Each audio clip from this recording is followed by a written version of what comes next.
Hey YouTube, what's going on? And welcome back to Cairo and his things. Today, we have this relatively large box, which includes the Brinyte PT28 Oath Keeper.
Let's get down to some of the basics on this light. As far as length, we're looking at 140 millimeters or 5.5 inches. As far as the diameter, we're looking at 26 millimeters or 1 inch. And as far as weight, without the tack ring, without the battery, it's 110 grams. But with the battery and the tack ring, we're looking at 175 grams. Moving on to the head of the light, for the emitter, it's got an XHP 35 emitter. So I will say that this has a very nice beam on it, but as far as being a tactical light, it's got low candela at only 15,000. And I will note here that the bezel is a flared bezel. I definitely like that it has a little bezel on it, but you'll see that it's kind of rounded off, so it's really not in any way abrasive whatsoever. I would like if it was just a little bit more abrasive on the bezel, but otherwise I'm still glad to have it. It also has a pretty deep reflector in there. It allows it to throw the beam a bit further. So we are looking at a max beam distance as far as what's claimed at 245 meters. Okay. Now moving down the light here, we've got magnetic charging. Okay. So I know some of you are not going to like seeing that, but let me just tell you real quick. For one, this light is about 3 years old now, so it's not as updated as some of the other lights. Brinyte has come out with a more recent tactical light, the PT16, which I fell in love with. I did a review of it within this past month or so, and it actually encouraged me to want to get another Brinyte light to check out as well. So this is a little bit older, so let's cut it a little bit of slack here. But I will note that with the way that this magnetic charging setup, there is no access at all for water. So this makes this pretty much completely waterproof. Not only that, but you can actually remove the 18650 battery on this, which is what it comes with, and you can just charge the 18650 battery in your own battery charger if you prefer not to do magnetic charging. So it's actually, when you think about it, it's a pretty good trade-off to where you can actually charge this yourself if you want, while having it pretty much completely waterproof as well. Now on this other side here, we've got the button, and it's kind of hard to see. Hopefully you can kind of see there that it's got a battery indicator that stays on pretty much the entire time as long as the light's off, which I really like, and it's very subtle, but you'll see that it's showing green right now. So that means that I'm above 70% battery. So what it is for green, you're anywhere from 100 to 70% battery. If it's orange, you're anywhere from 70 to 30% battery. If it's red, you're between 30 and 10%. And if it's flashing red, you're under 10%. Okay, so let's keep moving down the light here. you'll see that on the tube, we don't really have any knurling whatsoever. Like, we have many spots on here where it is just flat, it's smooth, and then we have the logo right here of the Oath Keeper. So that's what this is called, the PT28 Oath Keeper. You'll see we've got like a little logo on the back, and it's basically just like the logo there and there. So it's kind of interesting. So one thing that I like to note on tactical lights, and really most lights to be fair, is that I like knurling. I like something that you can really grip and get your hands on. If you're not going to use the tack ring, I would say that you're probably going to want a little knurling there, and you might not like that as much. If you're using the ring, then it really does not matter whatsoever. When you get your hand placed in there, it's actually a little bit more comfortable to have that flat surface. Another positive I will say is that, you know, them giving this an actual like name and logo to this light, the Oath Keeper, and having like the logo with it and putting it on here, it kind of makes me feel like I'm actually buying into something, like I've got something special. So it's kind of cool to have, I'm not going to lie. Like, I kind of think it's neat having that on there. Now, again, if I did not have this ring right here, I would not be happy about it. But since I have that, I don't mind at all. I think it's actually more comfortable that way. So of course, you don't have to put this on here if you don't want. And let's just go ahead and look at what accessories this came with. Okay, so it did come with a clip. Now, obviously, I opted to not use the clip. I felt like I would rather just keep this ring on here and use it in a holster. But if I really want to, I can just unscrew this ring right here, and I can put the clip on it very easily. I mean, I could put the clip on right now even if I wanted to. You see it just fits in right there. So no problem at all if I want to use that clip. I'm just choosing not to. Okay. It also comes with a lanyard. And I thought this was pretty interesting because this appears to be the exact same lanyard that comes with the Woobin X1. So I don't think that there's any relation, to my knowledge, between Woobin and Brinyte. So I'm guessing they just happen to use the same lanyard company. But yeah, so that kind of surprised me. But yeah, so there's the lanyard that comes with it. And if you already have an X1, then you'll be familiar with that. Now, it comes with a holster. This is probably one of the best, if not the best holster that I've seen come with a flashlight yet. I mean, check that out. It's got the whole kit back here. I mean, this is going to be a lot more comfortable, a lot more stable.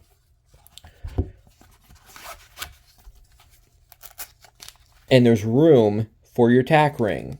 Like, I love this. Great holster. Good choice, Brinyte, on that holster. And then, of course, there's the ring itself, which I don't have this ring like this on any of my other lights, so I chose to go ahead and put it on here, and I actually really like it. I like having one light that's like that.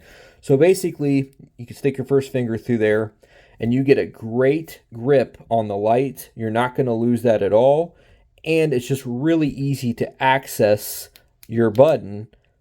Now, not only does it allow you to get a better grip, but I think we can all guess why this is flared out as well and what it's intended for on a tactical style light. Not that I'm making any recommendations or anything like that, but it's not cheap plastic or anything. It does feel nice, strong, and durable. So that is flared out as well. But as far as I'm concerned, it allows me to get a great grip on the light.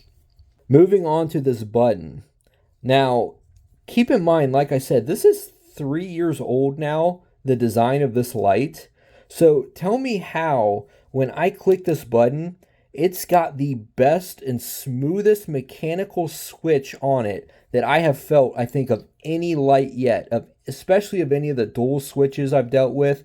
How is this the case? Like, so many of these new modern tactical style lights that are coming out with mechanical switches now, their button doesn't come anywhere near this. This button is fantastic for a mechanical switch. I'm not even sure if I would rotate it out. As much as I love metal buttons, I don't even know if I'd rotate it out if I could. That is such a good mechanical button on there, mechanical switch. It feels so solid, so good, so clicky. I'm going to go ahead and say I think this is my favorite mechanical switch on the market. Okay, so keep that in mind. Great job on the button. Now let's look at output claims. So for turbo, we're looking at 1600 lumens. And then next, it's 360 on high, 60 lumens on medium, which will last 16 hours. and then 10 lumens on low, which will last 100 hours. Now, as far as the user interface, it seems like anytime we get a dual switch light on here, the user interface is different every time, but this one's pretty basic. So off and on is completely done from the tail switch. This does not do anything at all as far as off and on the side. So it's off and on from the tail. So we just turned it on. Now, if you click it again, it just turns it off. So to rotate and cycle through your light output modes, you don't hold, you click it. So we just went from low to medium, high, and turbo. Back to low, medium, high, turbo. And you can double click for strobe, single click to go back. And so you might be saying, okay, well, how do I get direct access to turbo? Well, it's got memory mode. So how I just left it on low, that's what it went directly to. So all you have to do is rotate over, cycle through to your turbo mode, turn it off. And now if we just pull this light out, next time that we use it, it's going to be on turbo mode, okay? So it's got a nice basic user interface as far as being a dual switch light. I'm definitely happy to see that. Now let's go ahead and take a look at the beam shots.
Overall, I definitely think that this is an interesting light. Really, the main thing that got me interested in it was that I really enjoyed the PT16 so much, so I wanted to see what else they had available. This is a little bit smaller, being the 18650. You can remove that ring if you want and just throw a clip on there. It can be really nice as far as being fairly comfortable for an EDC light, if that's how you prefer it. You know, so it's definitely a little bit more of a hybrid of a tactical EDC style, whereas the PT16 feels pretty much full tactical, right? And so I just wanted to see how it did, and I'm pretty happy with it, to be honest. It's a little bit different, but and even though I'll say it's a little bit outdated in some ways, I think this is absolutely still worth it. It's got a lot of things going for it, and it feels really quality. And I've got to say, like, not only does the light itself feel quality, but I think that they threw some really good accessories in with it. So as far as price, we're looking at $79 currently on Amazon. Now, I think this does occasionally go on sale, so I'll go ahead and throw a link on my description if you want to go ahead and get it, or if you just want to check it periodically to see if it goes on sale down the road. But yeah, thank you for watching. I hope you enjoyed.